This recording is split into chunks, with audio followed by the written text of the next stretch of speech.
Today's video is on countries that offer the cheapest and easiest long-term visas for digital nomads, expats, startup entrepreneurs, whoever you are. Unless you have a boatload of money to spend on the residence or citizenship program, this video is for you. I'm going to give you a total of 7 countries, and because I want to do you a huge favor, I'm going to throw in a bonus country as well. Let's get started. The first country I wanted to talk with you about is Paraguay.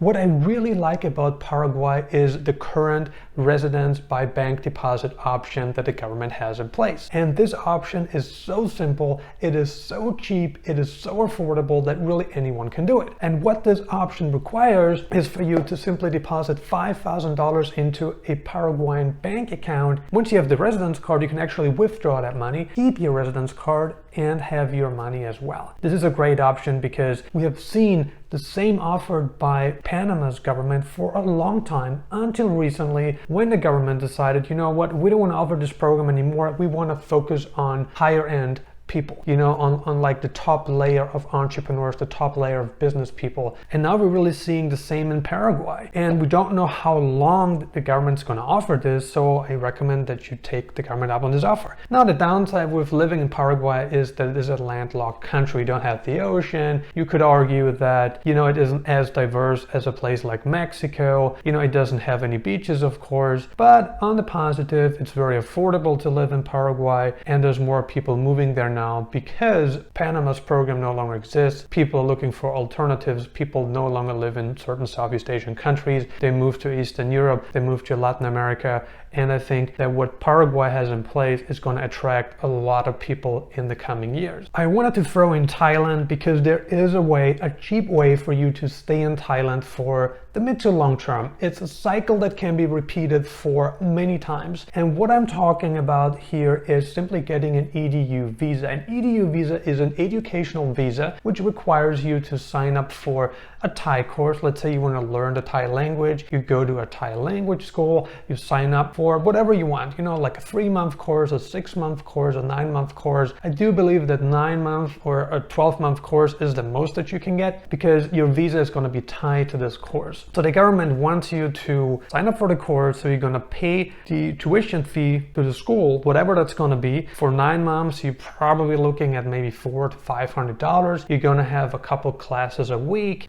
so we're talking, I don't know, maybe 10 to 20 classes a month, and they have different courses available. Do you want to have like a softer course? Maybe they have one where they just offer maybe like 3 classes a week. If you want a more intense course, maybe you can get 2 to 3 classes a day. It really depends on what your aspirations are. Do you just want to learn the Thai language? Do you want to learn the Thai language because you want to live in Thailand for the long term? Or are you just signing up for this course so you can get the EDU visa? And of course, learning the Thai language is just one thing. You can also learn English. Let's say you're not from a country where English is the native language. Let's say you are from some kind of European country, you're from Latin America, Africa, or even Asia. You can sign up for an English course and do exactly the same. Or you can sign up for a business course, for business class. So this is really great, and it's not very expensive, probably gonna cost you less than $1,000 a year. Now we're talking about the tuition fees, right? The course fees, and also the visa fees, right? So if you do this for like 9 to 12 months, you're gonna pay less than $1,000 to stay in Thailand. And I think it's a good deal. We gotta throw in Cambodia because it's one of the few countries in Southeast Asia that still offers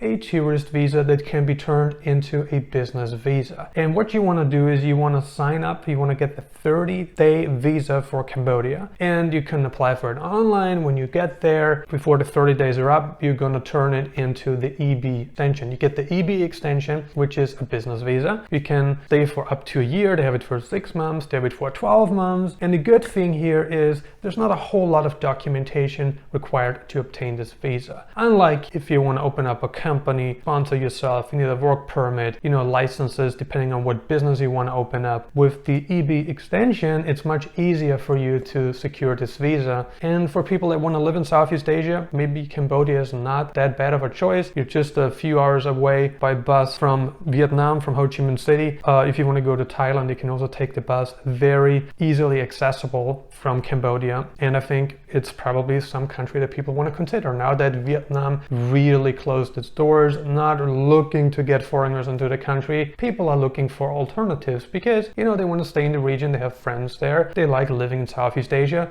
they like the culture, they like the cuisines. So maybe Cambodia is not that bad of a place. One of the places that I've been eyeing for quite some time is the Dominican Republic. And what I like about the Dominican Republic is the overstay fee option. You know, you fly in as a tourist, you get a 30-day visa, and if you want to stay in the Dominican for the long term, yes, you have residence by investment option, you know, where you put down like 200,000 plus, not put down, you need to, you know, spend that money on real estate, right? You spend 200,000 or more on real estate, and you can get a permanent residency by doing that. The problem is it's a lot of money to put up in a property. A lot of people are unsure about the real estate market, and people usually want to buy real estate in a country where they're either resident or citizen. I understand you can get residency, but they're also not sure about the return on investment, so they typically want to buy in the West where they know they have more security and typically also higher rental yield, you know, depending on where you buy. I'm not saying you can't have high rental yield in the Dominican, you certainly can, but a lot of people are just not too, you know, enthusiastic about doing that. The good thing about this option now, okay, so the overstay option, which is perfectly legal, it's advertised all over the airports in the Dominican, is that if you overstay for just 3 months, you're going to pay an overstay fee of $45.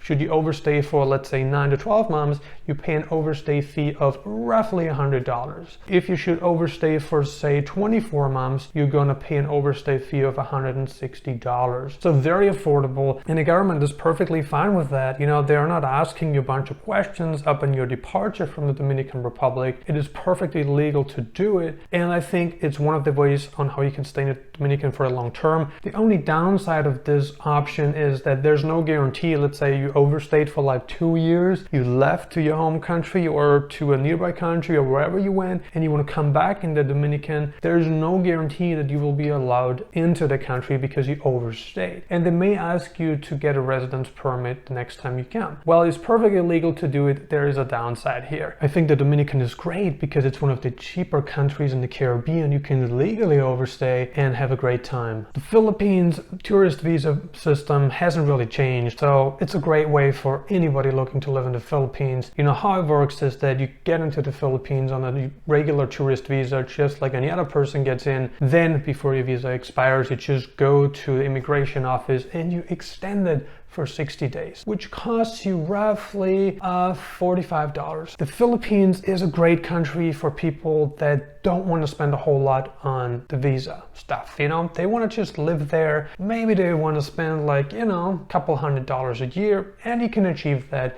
with the Philippines, you know, system that they have in place. It's just really good because you go there as a tourist, you just fly in, you get the tourist visa, you don't need to like apply for it in advance or anything, nothing like that. You just get it, you fly there, and before your tourist visa expires, you go to the immigration office and you extend it for 60 days. The fees are roughly $100, a little bit less, I believe, and so it's a really good deal. And you can extend it for a total of 36 months, but it needs to be extended in increments. You get 2 months at a time, so you need to go to the immigration office every 2 months, which could be seen as a tedious process, but it is a lot better than what some neighboring countries are offering. So it is a good deal. Of course, you also have the residence by bank deposit option in the Philippines. You put down 10 grand. If you have an income of at least $800, it's 10 grand. No income, 20 grand. Just a very good place, I think. Mexico is also welcoming you. Even though things have kind of tightened up, there is still a way for you to stay in the country for a long term. What you can do is you can fly in, and if you should not be given 180 days on your tourist visa, what you can do is you can fly to a border city and get your paid tourist visa there. The reason why you get it there is simply because so many people from the southern states are coming into Mexico and they want to spend more than just, you know, a couple of weeks there. You can go to the border city, to the checkpoint, and there's going to be a visa office right next to it. You can fly into Tijuana, Reynosa, wherever you want to go to. Go to the visa office there and simply pay the fee. I think it's like $35, and you get 180 days. A place we haven't really talked a whole lot about is Colombia. What I like about Colombia is the tourist visa system. You know, you can get 90 days if you're from a Western country, you can get 90 days and you can extend it for another 90 days before your visa expires. So we're looking at 180 days. A very generous, you know, tourist visa program in my opinion, you know. But what you can also do is what you can do for Thailand, just get an EDU visa. You know, you can sign up at a school in Colombia, whether you want to be in Bogota, Medellin, wherever you want to be living in the country, you know, you just go to a school there, you get a 1-year EDU visa, which I believe is going to cost you under $1,000 depending on the school you sign up to. And that's really a long-term way for you to live in the country, not spend a whole lot of money on a visa, you know, like the Thailand visa. You don't need to buy real estate to get residency by investment. Okay, the EDU visa is not giving you residence, it doesn't, right? But it's one of the cheapest ways to stay in Colombia and also Latin America for this matter. And the bonus country, and that is Nicaragua. What I like about Nicaragua is that you can get residency by real estate purchase. And the amount isn't as low as it is for some other places. Like for instance, Eastern European countries have pretty much no limit. In Nicaragua, it needs to be at least $30,000. So if you can find real estate for $30,000 or more, you can pick up residency this way. I'm not saying Nicaragua is the most thrilling place. I mean,